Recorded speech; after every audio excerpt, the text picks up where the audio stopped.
Hello students, निश्चय IAS के YouTube programme में स्वागत है। आज आपके लिए हम लेकर आए हैं निश्चय आईएएस की नई पेशकश या नई शुरुआत जो कि यूपीएससी में प्रारंभिक परीक्षा में, खासकर आईएएस परीक्षा में, जो प्रारंभिक परीक्षा में जो प्रीवियस ईयर क्वेश्चंस है उसको हम लोग टॉपिक वाइज करेंगे। तो आज का जो हमारा टॉपिक है भारतीय संविधान के इतिहास, विकास और प्रमुख विशेषताएं। तो इसमें जो है हम आपको 2005 से लेकर 2025 तक की जो क्वेश्चंस आए हैं इस टॉपिक से, वो क्वेश्चंस हम डिस्कस करेंगे। उस क्वेश्चंस के आंसर भी रहेंगे, उस क्वेश्चंस के एनालिसिस भी रहेंगे, और एनालिसिस करके हम आपको बताएंगे कि इसका उत्तर किस तरीके से आपको देना चाहिए और क्या होना चाहिए अप्रोप्रिएट उत्तर। ठीक है। और यहाँ मैं बताना चाहूंगा कि इस टॉपिक से थोड़ा सा कम इन 20 वर्षों में क्वेश्चंस पूछे गए हैं, लेकिन चूंकि हम संविधान में टॉपिक वाइज चलेंगे तो हमारा संविधान की शुरुआत यहीं से होती है, तो हम शुरू यहीं से कर रहे हैं। फिर धीरे धीरे हम ग्रेजुअली आगे के टॉपिक में बढ़ेंगे, जैसे नागरिकता है या मूल अधिकार है या फिर केंद्रीय शासन है या राज्य के शासन है या राष्ट्रपति है। तो सारे टॉपिक में हम धीरे धीरे क्रमिक रूप से बढ़ेंगे और क्वेश्चंस की जो मात्रा है वो बढ़ती जाएगी धीरे धीरे। तो शुरू करते हैं हम आज का यह क्लास। कृपया करके आप लोग ध्यान से देखें। देखिए, इसमें जो है हम पहला क्वेश्चन हम सबसे पहले ये सॉल्व करेंगे। हम 2025 से बढ़ेंगे, ठीक है। 25 से फिर धीरे धीरे हम घटते क्रम में 2005 तक जाएंगे।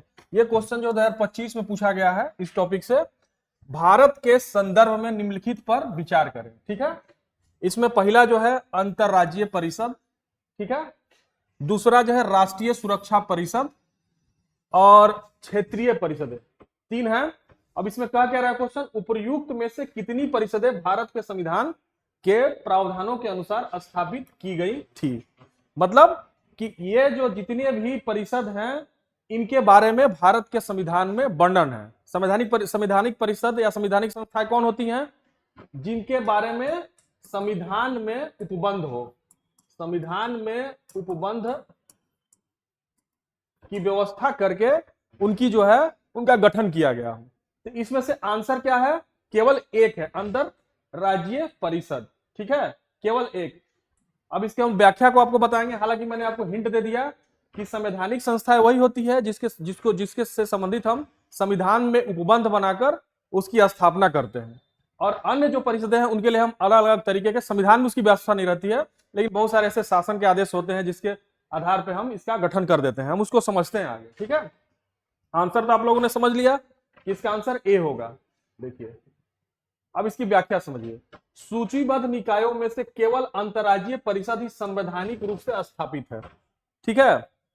अन्य वैधानिक या कार्यकारी उपायों के माध्यम से बनाए जाते हैं। अब यहां आपको जो है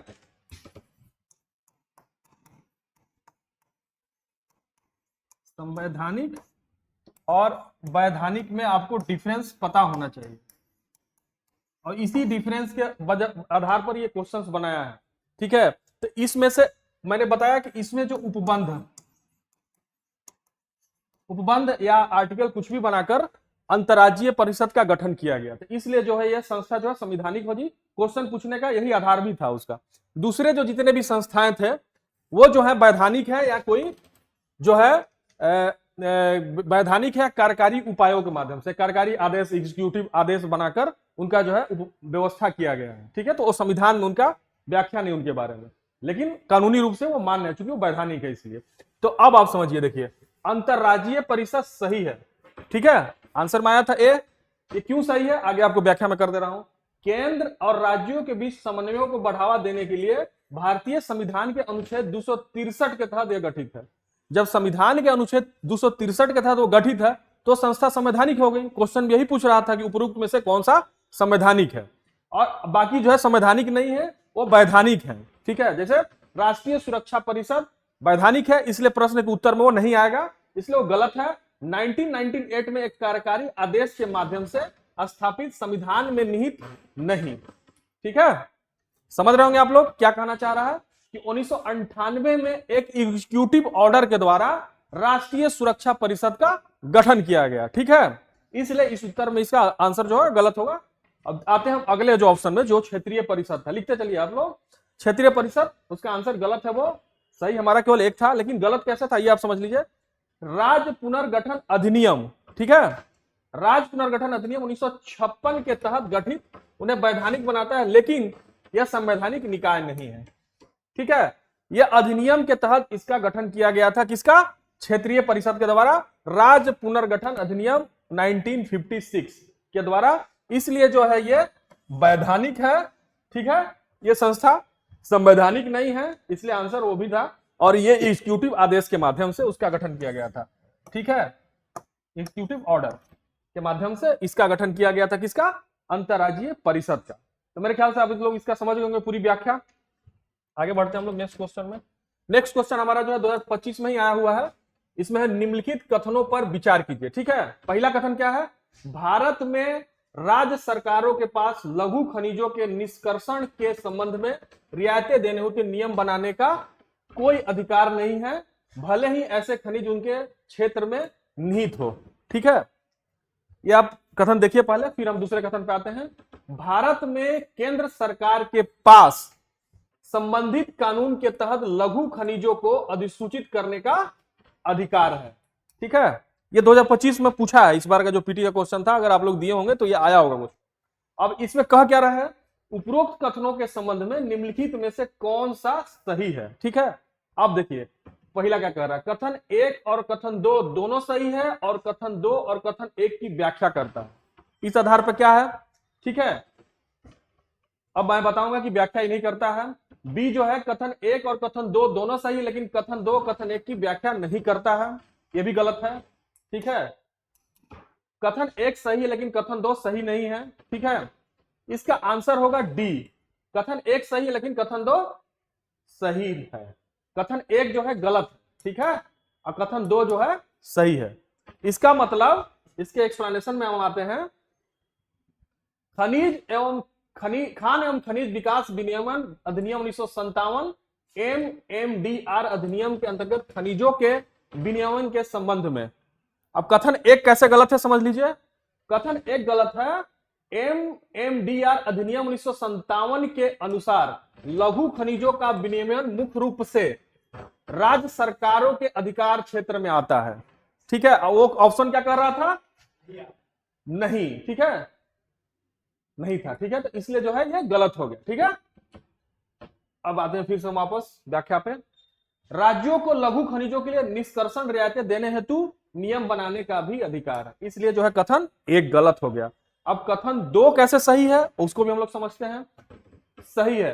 MMDR यानी खान एवं खनिज विकास विनियमन अधिनियम 1957 के बारे में, उसका शॉर्ट फॉर्म है, उसके बारे में बता रहा है कि अंतर्गत केंद्र सरकार के पास यह निर्धारित करने और अधिसूचित करने का अधिकार है, ठीक है, कि किन खनिजों को लघु खनिजों के रूप में वर्णित किया जाएगा।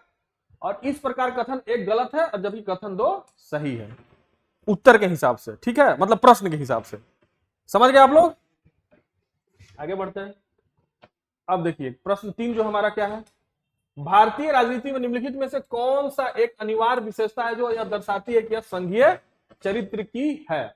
यह क्वेश्चन 2021 में पूछा गया था। हम विशेषता देखते हैं, इन विशेषताओं के आधार पर आप बताएंगे कि भारत का जो पॉलिटिकल सिस्टम है वो यूनिटरी है, मतलब संघीय है, और इन विशेषताओं के आधार पर हम बता सकते हैं इन विशेषताओं में कौन सा ऐसा एक विशेषता है जिसके आधार पर यह कह सकते हैं कि भारत का जो पॉलिटिकल सिस्टम है या शासन करने का जो सिस्टम है वो संघीय है, ठीक है।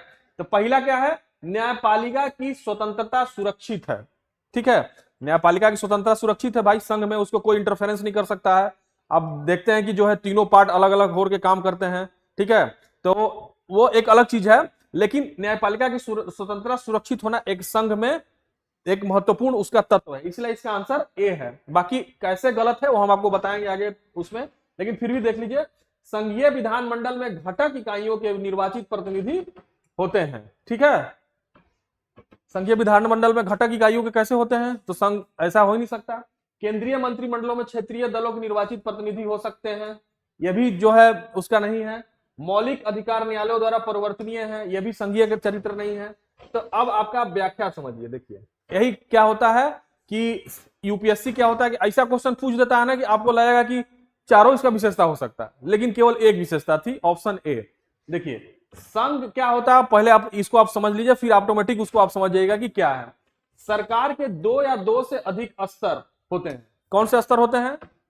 एक तो राज्य होता है और एक केंद्र होता है। आप लोग देखे होंगे, आप लोग पढ़े भी होंगे संविधान में, कि दोनों के मध्य जो है शक्तियों का बंटवारा होता है। एक एक जो होता है हमारा सेंट्रल लिस्ट है, एक स्टेट लिस्ट है, एक वो लिस्ट है, तीनों में विषयों का बंटवारा हुआ है। बहुत सारा जो समवर्ती सूची भी आप लोग सुने होंगे। समवर्ती शिक्षा किसका विषय है? नहीं, समवर्ती सूची में शिक्षा है। ठीक है, समवर्ती मतलब होता है कि उस पे केंद्र भी कानून बना सकती है और राज्य भी कानून बना सकती है। इसलिए मैंने ऐसा चीज पूछा कि आप कंफ्यूज हो। ठीक है, अब आप यहाँ पे जैसे आप पुलिस जो है, पुलिस या आंतरिक सुरक्षा राज्य का विषय है, तो आपको ये सब थोड़ा पता होना चाहिए कि कौन सा विषय जो है राज्य का है, कौन सा विषय केंद्र का है। लेकिन अमूमन पता होता है, जैसे राष्ट्रीय सुरक्षा, राष्ट्रीय सुरक्षा आपको पता होगा कि राष्ट्रीय सुरक्षा विदेश नीति केंद्र का है। ठीक है, परमाणु सुरक्षा ये सब केंद्र का है। लेकिन आंतरिक सुरक्षा और शिक्षा में खासकर लोग कंफ्यूज हो जाते हैं, सोचते हैं कि जो है सरकारी स्कूल गवर्नमेंट का है, राज्य का है। तो उसका मतलब ये नहीं हुआ, मतलब ये हुआ कि दोनों इस विषय पे कानून बना सकते हैं। अब विदेश नीति पर राज्य को अधिकार नहीं कानून बनाने को, परमाणु सुरक्षा पर राज्य को अधिकार नहीं है, राष्ट्रीय सुरक्षा पर राज्य का अधिकार नहीं है, लेकिन आंतरिक सुरक्षा पर राज्य का अधिकार है। पुलिस कार्य करती है, उसके लिए देखे होंगे Delhi police, Uttar Pradesh police, Bihar police. तो ये सब चीजें ऑब्जर्व करने की चीज है। अब हम समझते हैं कि संघीय शासन क्या होता है। अभी तक आप लोग समझ भी गए होंगे, लेकिन हम एनालिसिस में आपको बता देते हैं। सरकार के विभिन्न स्तर समान नागरिकों पर शासन करते हैं, लेकिन कानून, कराधान और प्रशासन के विशिष्ट मामलों में प्रत्येक स्तर का अपना अधिकार क्षेत्र होता है। ठीक है, समझ पा रहे हैं इसका आप लोग एनालिसिस कि भाई सरकार के 2 या 2 से अधिक राज्य होते हैं, लेकिन यहाँ यह भी कह रहा है कि कानून, कराधान और प्रशासन के विशिष्ट मामलों में प्रत्येक स्तर का अपना अपना अधिकार होता है। जैसे मैंने आपको बताया कि शिक्षा समवर्ती है, राष्ट्रीय सुरक्षा विदेश नीति जो है केंद्र का है, तो वही ये बताना चाह रहा है कि प्रत्येक स्तर पर अपना अपना अधिकार क्षेत्र होता है। राज्य का अधिकार क्षेत्र अलग है, केंद्र का अधिकार क्षेत्र अलग है। इन विषयों के माध्यम से आप समझ सकते हैं कि किसका क्या क्या अधिकार है। ठीक है, वही ये बताना चाह रहा है। ठीक है, सरकार के संबंधित स्तरों के अधिकार क्षेत्र संविधान में निर्दिष्ट है, इसलिए सरकार के प्रत्येक स्तर के अस्तित्व और अधिकार की संवैधानिक गारंटी है। अब इसके अलावा एक और सरकार होता है जो लोकल गवर्नमेंट आप लोग कहते हैं। ठीक है, इसका भी विषय निर्धारित है, लेकिन हालांकि राज्य सरकार के अंदर ही आता है, इसलिए मुख्य रूप से केंद्र और राज्य के बारे में ही हम ज्यादातर बात करते हैं। लेकिन जब ज्यादा विस्तार देंगे तो फिर इसके बारे में भी आप बात करेंगे, लेकिन गवर्नेंस का पार्ट हो जाता है। ठीक है, जब लागू करते हैं, जब किसी कानून को जब आप लागू करते हैं तो गवर्नेंस का पार्ट हो जाता है, तो वही आ जाता है लोकल गवर्नेंस। संविधान के मूलभूत प्रावधानों को सरकार के एक स्तर द्वारा एक तरफा रूप से नहीं बदला जा सकता। ऐसे परिवर्तनों के लिए सरकार के दोनों स्तरों की सहमति आवश्यक है। भाई संविधान में कोई भी परिवर्तन जो है, मूलभूत परिवर्तन, राज्य के विधानमंडलों में भी आपको जो है उसको पारित कराना होता है। यह नियम है, तभी वो संघ का चरित्र कहलाएगा। न्यायालयों को संविधान और राज्य सरकार के विभिन्न स्तरों की शक्तियों की व्याख्या करने का अधिकार है। यही इसमें आ रहा था। ठीक है, इस क्वेश्चंस में यही आ रहा था कि व्याख्या करने का अधिकार, मतलब कि न्यायपालिका स्वतंत्र है, इंटरफेरेंस नहीं उसमें। ठीक है, और इसे भी आप जानते हैं कि जुडिशियरी, एग्जीक्यूटिव सबका यहाँ पे डिफरेंस है, सबका शक्ति का पृथकीकरण, इसको सिद्धांत सेपरेशन ऑफ पावर्स कहा जाता है। ठीक है, सेपरेशन ऑफ पावर का सिद्धांत जो है लागू है भारत में। यदि सरकार के विभिन्न स्तरों के बीच अपनी अपनी शक्तियों के प्रयोग में विवाद उत्पन्न होते हैं तो सर्वोच्च न्यायालय एक निर्णायक के रूप में कार्य करता है। ये बता रहा है, जो अभी मैं बताना चाह रहा था कि सेपरेशन ऑफ पावर, ये लाइन यही बता रहा है कि कैसे वो स्वतंत्र है न्यायपालिका। मान लीजिए कि आप जो है केंद्र सरकार है और वो राज्य सरकार है, आप किसी चीज को लेके, आप दोनों लोगों में विवाद हो गया किसी कानून को लेके, तो आप में नहीं सहमति बन पा रही है, तो सर्वोच्च न्यायालय का अधिकार है। इसके अलावा 2 राज्यों में भी आप देखते होंगे, या फिर बहुत सारा आप देखते होंगे उदाहरण की नदी विवाद, जल विवाद हो जाता है इंटरनल। जैसे जो साउथ में एक नदी है, कौन है, गोदावरी, उसको लेके बहुत विवाद हुआ था, तो 2 राज्य उसमें भीड़ पड़ते हैं, तो वहां उसका विवाद समाधान कहां होगा? सेंट्रल गवर्नमेंट भी नहीं कर पाएगी, तो सीधे न्यायालय में जाएंगे। तो न्यायपालिका स्वतंत्र है, जो कि इसमें जितने भी हमारे क्वेश्चंस में वो आ रहे थे ऑप्शन, उस ऑप्शंस में न्यायपालिका का जो स्वतंत्रता है वो संघीय सरकार की विशेषता होती है। ठीक है, भारतीय संविधान द्वारा अपनाई गई संघीय व्यवस्था की सबसे महत्वपूर्ण विशेषता यह सिद्धांत है कि राज्य और केंद्र के बीच सहयोग संबंध पर आधारित होते हैं, संबंध सहयोग पर। इस यहीं पे आता है क्या? Cooperative federalism. आप लोग नाम सुनोगे, बहुत मोदी जी बोलते रहते हैं कोऑपरेटिव फेडरलिज्म, लेकिन कितना कोऑपरेटिव फेडरलिज्म है संविधान में जरूर है, लेकिन उसकी व्याख्या अलग तरीके से की जा सकती है, उस पर हम नहीं अभी आएंगे। ठीक है, इसलिए विकल्प ए सही है। अब आते हैं हम लोग क्वेश्चन प्रश्न 4 पर। गांधीवाद और मार्क्सवाद के बीच समान सहमति है, 2020 में क्वेश्चन पूछा गया। हालांकि डायरेक्ट पॉलिटी से ये नहीं है, लेकिन गांधीवाद के बहुत सारे तत्व जो है हमारे संविधान में अपनाए गए हैं, इसलिए आपको गांधीवाद समझना चाहिए। ठीक है, गांधीवाद, अब जैसे ग्राम स्वराज है, ग्राम स्वराज आप लोग जानते होंगे, ग्राम स्वराज आप लोग सुने भी होंगे जब हिस्ट्री पढ़े होंगे। या फिर ग्राम पंचायत, ग्राम पंचायत तो जानते भी हैं। ग्राम पंचायत को जब लागू किया गया है तो ये गांधी का ही, गांधीवाद की विचारधारा को लागू किया गया कि ग्राम पंचायत को हम लोग ग्रास रूट लेवल पे लागू किए गए हैं। और इसमें जो हम इसको नियम भी बनाए, ग्राम पंचायती अधिनियम बना के इसको हम लोग लागू भी किए। ठीक है, और ये पूरे भारत में लागू है ग्राम पंचायत सिस्टम, थर्ड पाइलर जो लोकल गवर्नमेंट। तो लोकल गवर्नमेंट के जो है बहुत बड़े समर्थक थे ये गांधी जी। तो जब गांधी जी के विचारधारा को हमारे संविधान में स्थान दिया गया है, तो इसलिए गांधीवाद से संबंधित अगर क्वेश्चन पूछता है जीएस में खासकर, तो उसको पॉलिटी में हम लोग गिन लेते हैं। ठीक है, तो इसको न्यूट्रल क्वेश्चन नहीं माना जा सकता था, इसलिए हम लोग पॉलिटी में इसको शामिल किए हैं। ठीक है, तो अब आपको यहां पे समझना पड़ेगा गांधीवाद मार्क्सवाद के बीच समान सहमति किन तत्वों को लेकर है। मार्क्सवाद अलग विचारधारा है, गांधीवाद विचारधारा अलग है। तो विचारधारा के स्तर पर दोनों को किन तत्वों को लेकर सामान्य सहमति है, ये क्वेश्चन ये पूछ रहा है। ठीक है, तो सहमति देखिए, राज्यविहीन समाज का अंतिम लक्ष्य, इसका आंसर यही होगा। अब हम आपको, अब जैसे वर्ग संघर्ष पे इनकी अलग विचारधारा है, निजी संपत्ति उन्मूलन पर अधिक अलग है, आर्थिक नियतिवाद पे अलग है दोनों का। हम इनमें ज्यादा नहीं घुसेंगे, पॉलिटिकल साइंस का पार्ट हो जाएगा।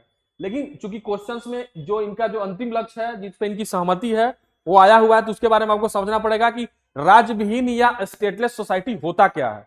ठीक है, जिसपे गांधीवाद और मार्क्सवाद में सहमति है। ये दोनों तत्व जो ये जो तत्व है राज्यविहीन का तत्व, ये दोनों विचारधारा में समान रूप से पाई जाती है। राज्य, चाहे मार्क्स की जब बात करेंगे या गांधीज्म की जब बात करेंगे, तो ये तत्व, समझ पा रहे हैं आप लोग हमारी बात, ये तत्व दोनों विचारधारा में पाई जाती है। तो कहने का मतलब यह है कि अगर आप गांधीज्म में देखेंगे तो वो भी गांधीज्म क्या है, राज्यविहीन समाज की बात करते हैं गांधी जी भी। मतलब स्टेट नाम का किसी प्रकार का कोई सिस्टम नहीं होगा, वो क्या कहते हैं, स्वराज। गांधी जी का विचार क्या है, स्वराज। और यहां मार्क्स का क्या विचार है जानते हैं आप, स्टेटलेस। मार्क्स कहता है कि जब वर्ग संघर्ष होगा, मोटा मोटी समझ लीजिए, पूंजीपति वर्ग में और जो सर्वहारा वर्ग में एक समय संघर्ष होगा तो कोलैप्स हो जाएगा, सिस्टम ऐसा बनेगा कि पूरी सोसाइटी सामान्य हो जाएगी और स्टेट जो है पूरा स्टेटलेस सोसाइटी हो जाएगा। तो वो उसके विचारधारा में भी ये तत्व पाया जाता है। और ये स्वराज की बात करते हैं और ये बात करता है स्टेटलेस का। तो कुल मिला के क्या होता है कि दोनों विचारधारा में क्या होता है कि राज्यविहीन सोसाइटी की बात हो। जब स्वराज हो जाएगा तो राज नहीं होगा वहां पे, और जब स्टेटलेस सोसाइटी हो जाएगी तो वहां भी राज नहीं होगा। तो ये जो तत्व है दोनों विचारधारा में पाई जाती है। अब आपको मैं इसका एनालिसिस भी पढ़ के कमोबेश वही कह रहा है जो मैंने बोला। एक ऐसा समाज जिसमें सरकार की औपचारिक संस्थाओं का अभाव होता है, मतलब सरकार नहीं है वहां पर, गवर्नमेंट नहीं है, स्वराज हो जाएगा। गांधी जी एक दार्शनिक अराजकतावादी है। अब आप लोगों को लगेगा कि यार अराजकतावादी कैसे हो गए, ये तो अराजक कैसे हो गए। अराजकतावादी सुनने में ऐसा लग रहा है, अराजकतावादी का मतलब कि अराजकतावादी किसी प्रकार के राज नामक संस्था में विश्वास नहीं करते हैं। तो यह तत्व जो है गांधी जी के विचारधारा में भी ये आता है कि किसी प्रकार के राज्य के नामक संस्था में उनका विश्वास नहीं था, वो स्वराज के विचारधारा के समर्थक थे। इस आधार पर गांधी जी को अराजकतावादी कहा जाता है। आपसे क्वेश्चन ऐसा पूछा जा सकता है कि किन आधारों पे आप कह सकते हैं कि गांधी जी अराजक थे, तो आप तो घबरा जाएंगे, यार गांधी जी अराजक कैसे थे। तो आप इसी आधार पे बताएंगे कि चूंकि गांधी जी जो है सोसाइटी को स्टेटलेस बनाना चाहते थे और वो स्वराज के समर्थक थे, तो चूंकि अराजकतावादी विचारधारा भी किसी प्रकार के राज नामक संस्था में विश्वास नहीं करता है, तो इस आधार पर हम कह सकते हैं कि गांधी जी भी अराजकतावादी के समर्थक थे। ठीक है, ये क्वेश्चन ऐसा है कि दिमाग घुमा देगा आपको। अराजकतावादी वह होता है जो हर प्रकार के राज्य का विरोधी होता है, जो मैं आपको बोला कि किसी प्रकार के राज नामक संस्था में वो विश्वास नहीं करते हैं। गांधीवादी रामराज और एक स्वनियमन व्यवस्था जहां हर कोई अपना शासक होता है, वही स्वराज। ठीक है, अब समझ लीजिए, मार्क्सवाद एक वर्गहीन समाज है, जो मैं बोला क्लासलेस सोसाइटी। ठीक है, और स्टेटलेस सोसाइटी। ये मार्क्स का बेसिक थ्योरी है कि ऐसा समाज की कल्पना करता है जहां ना किसी प्रकार का क्लास हो और ना किसी क्लास का स्टेट हो, सब कुछ समान हो। यही हुआ भी था रसिया में, अगर आप लोग वर्ल्ड हिस्ट्री पढ़े होंगे रसिया में हुआ भी था, 1901 में रसिया कोलैप्स हो गया था। वो बनाने की 1917 में, सॉरी वहां पे 1917 में, थोड़ा सा आपको हम बता दें, इसमें ज्यादा जाने की जरूरत नहीं है। 1917 में वहां क्या हुआ था कि क्रांति हुई थी और वहां के जार के शासन को हटा दिया गया था और वहां पे इसकी स्थापना की गई थी मार्क्स के आधार पर विचारधारा को। लेकिन वो बहुत ज्यादा वहां पे सफल नहीं रहा, इसीलिए कहा जाता है कि मार्क्स क्या अभी है अस्तित्व में या मार्क्स का कोलैप्स हो गया है। तो ज्यादातर जहां जहां इसके विचारों को अपनाया गया वहां वहां ये विचारधारा बहुत ज्यादा सफल नहीं हुआ, इसलिए लोग कहते हैं। लेकिन इसके विचारों के आइडियलिज्म के आधार पर, जो इसके जो आइडियलिज्म है भाई, क्लासलेस मतलब वर्गहीन समाज, मतलब किसी प्रकार का कास्टिज्म भी नहीं होगा वहां पे, सब कुछ समानता के आधार पर सिद्धांत पे प्रतिपादित होगा। तो जब इसका इतना आदर्शवादी सिद्धांत है, इसलिए कहा जाता है कि इसके सिद्धांत आज भी जो है इसका अस्तित्व है इस आधार पर। ठीक है, अब देख लीजिए, राज्यहीन समाज पर केंद्रित है। कार्ल मार्क्स ने भविष्यवाणी की थी कि सर्वहारा वर्ग राज्य और उत्पादन पर नियंत्रण कर लेगा, सभी वर्ग भेदों वर्ग विरोधों को नष्ट कर देगा और अंततः राज्य का क्षय होगा, अंततः राज्य की स्थापना जो है खत्म हो जाएगी। इस प्रकार अंतिम परिणाम एक राज्यहीन समाज होगा। इस प्रकार हम बता सकते हैं कि गांधी और मार्क्स दोनों ही राज्यहीन समाज के समर्थक थे। अब मेरे ख्याल से आप लोग समझ गए होंगे कि किन आधारों पे जो है दोनों विचारों में राज्यहीन सोसाइटी की कल्पना की गई है।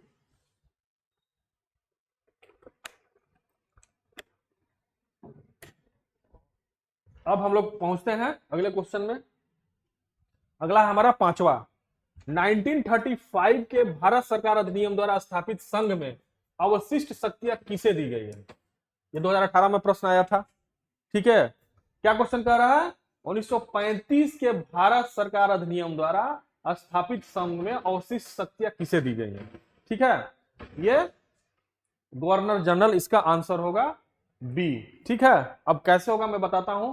संघीय विधानमंडल में अवशिष्ट शक्तियां नहीं दी गई थी, प्रांतीय विधानमंडल में नहीं दी गई थी, प्रांतीय गवर्नर को नहीं दी गई थी, गवर्नर जनरल में दी गई थी।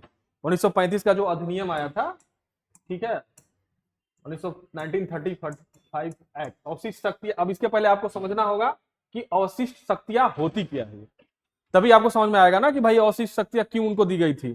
देखिए, अवशिष्ट शक्तियां गवर्नर जनरल के हाथों में थी। अब समझिए, अवशिष्ट शक्तियां या रेजिड्यूरिस पावर्स वे शक्तियां होती हैं जो संविधान में केंद्र या प्रांतीय सूची में स्पष्ट रूप से नहीं दी गई हैं। समझ में आया? वैसी पावर्स या वैसे कार्यों की लिस्ट जो है संविधान में राज्य की लिस्ट में या फिर प्रांतीय लिस्ट में, मतलब केंद्र और प्रांतीय लिस्ट में वो कहीं भी शामिल नहीं है, तो उसको जो है उस पावर को इन्वेस्ट कहां कर दिया गया था? गवर्नर जनरल में। ये 1935 के एक्ट में किया गया था। ठीक है, और इसकी स्थिति को आप समझ लीजिए। विषयों को 3 सूची में बांटा गया था, केंद्रीय सूची, प्रांतीय सूची और संयुक्त सूची। ठीक है, जो इन तीनों सूची में शामिल नहीं थे उन्हें अवशिष्ट विषय कहा गया और इन्हीं अवशिष्ट शक्तियों को जनरल के हाथों में रखा गया था। तो ये क्वेश्चन जब भी आपको पूछे तो गवर्नर जनरल बस लगा देना है। ठीक है, आ रहा है समझ? अब देखिए, प्रश्न हम 6वें पे चलते हैं। भारतीय इतिहास के संदर्भ में प्रांतों से संविधान सभा के सदस्य, क्वेश्चन इसी तरह से है। ठीक है, जैसे पूछा उसी तरह से मैं लाया हूं, तो थोड़ा सा इसीलिए यूपीएससी क्वेश्चन कंफ्यूजिंग होता है।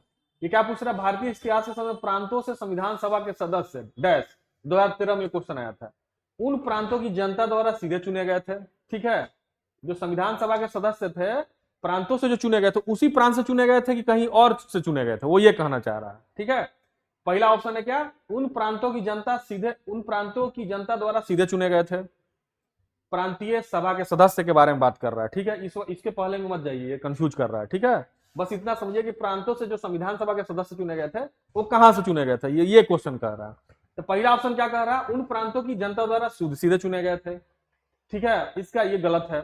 दूसरा है भारतीय राष्ट्रीय कांग्रेस और मुस्लिम लीग द्वारा नामित किए गए थे, ये भी गलत है। तीसरा, प्रांतीय विधानसभाओं द्वारा चुने गए थे। तो जो प्रांतों से संविधान सभा के सदस्य जो होते, संविधान सभा का जब गठन हुआ था तो उसमें सदस्यों का शामिल किया गया था, तभी तो संविधान बनेगा। तो जो प्रांतों से संविधान सभा में गए थे वो प्रांतों की जो विधान मंडल थे वहां से चुन के उनको भेजा गया था। समझ पा रहे हैं आप लोग? Are you getting my point? हाँ, तो इसलिए इसका आंसर सी होगा। ठीक है, और ये भी नहीं होगा संविधान के मामलों में विशेषज्ञता के लिए सरकार द्वारा चुने गए थे, भी नहीं होगा। इसका क्या कह रहा है? प्रांतों से संविधान सभा के सदस्यों द्वारा चुनाव प्रांतीय विधानसभाओं के सदस्यों द्वारा अप्रत्यक्ष रूप से किया गया था, जो स्वयं सीमित मताधिकार पर चुने जाते थे। अब आपको यहाँ सीमित मताधिकार के बारे में भी कंफ्यूजन हो रहा होगा कि सीमित मताधिकार क्या होता है भाई।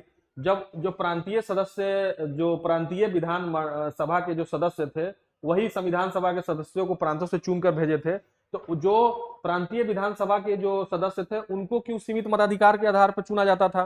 तो आपको जानना चाहिए सीमित मताधिकार क्या होता है। सीमित मताधिकार होता है जो सामान्य मताधिकार से अलग होता है। इसमें जो होता है वही शामिल होते हैं, जैसे आप लोग सुने होंगे कि जो विधान परिषद के जो सदस्य होते हैं, हर राज्य में विधान परिषद है भी नहीं, आप सुने होंगे कि ग्रेजुएट पास मताधिकारी मतदान करने, जो ग्रेजुएट पास जो व्यक्ति होगा वही मतदान कर सकता है।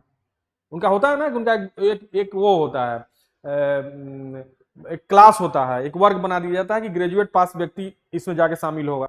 अब ऐसे आप समझ सकते हैं जैसे राष्ट्रपति के चुनाव में कि भाई सब लोग जो है शामिल नहीं होगा, लोकतांत्रिक है, लेकिन क्या कौन शामिल होते हैं, लोकसभा, राज्यसभा और फिर विधानसभा के सदस्य शामिल होते हैं ना। तो ये क्या हो जाता है कि सीमित मताधिकार हो गया। भाई है तो लोकतंत्र, डायरेक्ट चुना जाना चाहिए राष्ट्रपति, लेकिन सिस्टम बना दिया गया। जब ऐसा सिस्टम बनाया जाता है तो ऐसा ही कोई सिस्टम के द्वारा चुने जाते होंगे प्रांतीय सभा के सदस्य, इसलिए कह रहा है सीमित मताधिकार द्वारा वो चुने जाते थे। आ रहा समझ में।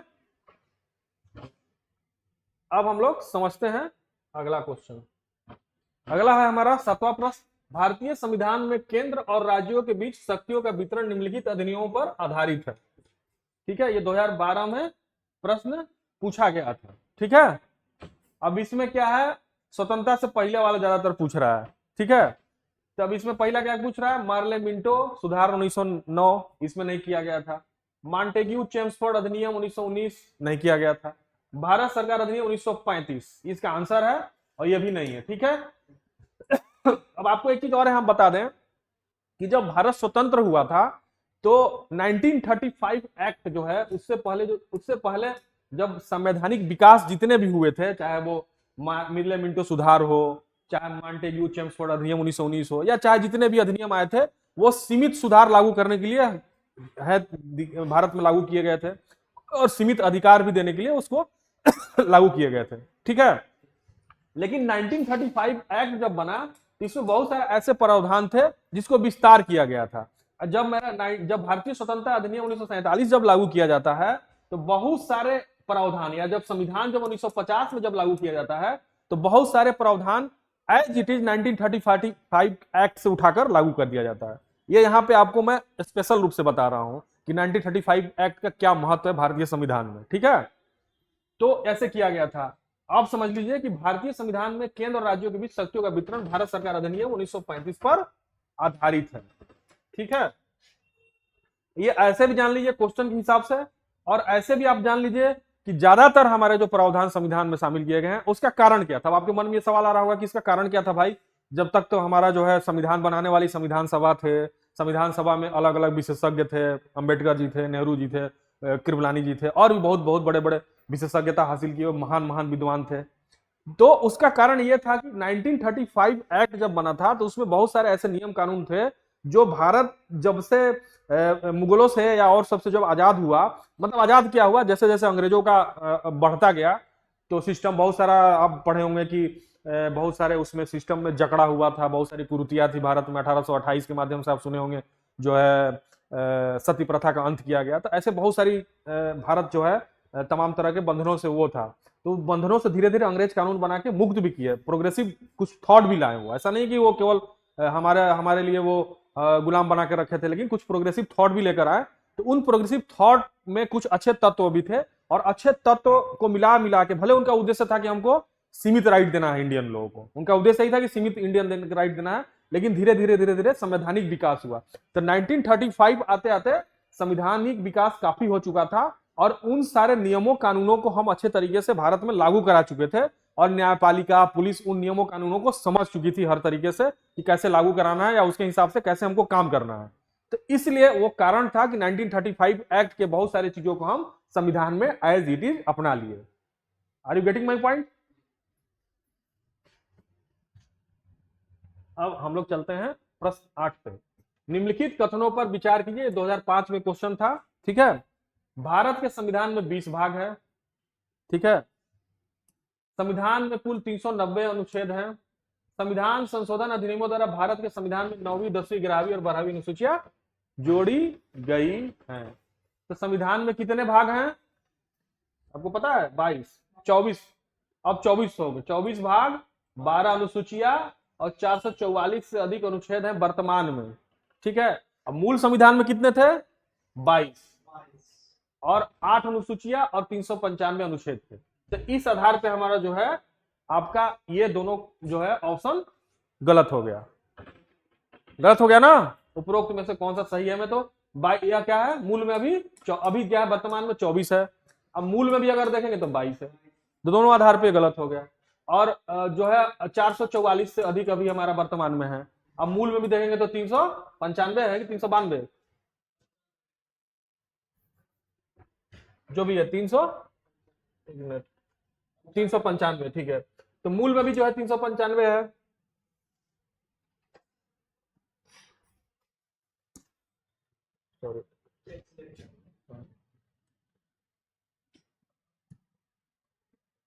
मूल में भी 395 है।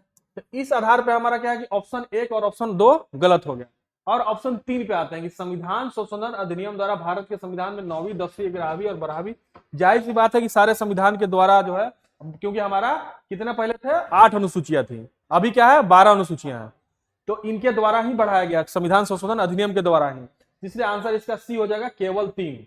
ठीक है, अब इसको आप समझ लीजिए कि 9वीं अनुसूची प्रथम संविधान संशोधन अधिनियम 1951 द्वारा जोड़ी गई थी। यह देख लीजिए, फैक्ट है। वहां तो केवल ये बता दे रहा है कि संविधान संशोधन द्वारा ही जोड़ा गया था, लेकिन कौन सा संविधान संशोधन द्वारा? क्वेश्चन तो ही बनता है ना। तो प्रथम संविधान संशोधन द्वारा 9वीं अनुसूची जोड़ी गई थी 1951 में। ठीक है, उसी प्रकार 10वीं अनुसूची 92वें संविधान संशोधन अधिनियम द्वारा 1985 द्वारा जोड़ी गई थी। ठीक है, 11वीं कब जोड़ी गई थी? 73वें संविधान संशोधन अधिनियम द्वारा 1992 द्वारा जोड़ी गई थी। अब 12वीं अनुसूची 74वें संविधान संशोधन द्वारा 1992 में जोड़ी गई थी। यह क्या है? लोकल गवर्नमेंट से संबंधित है। आप समझते हैं ना लोकल गवर्नमेंट क्या होता है? हा? ये लोकल गवर्नमेंट से संबंधित है। 73वां और 74वां, 73वां शहरी से है, 74वां ग्रामीण से है। ठीक है, तो कहने का मतलब यह है कि ये हमारा संविधान संशोधन ये था, इसके माध्यम से अनुसूचियां जोड़ी गई, और ये हमारा प्रथम वाला जो ऑप्शन था 1 और 2 उस आधार पे गलत हो गया।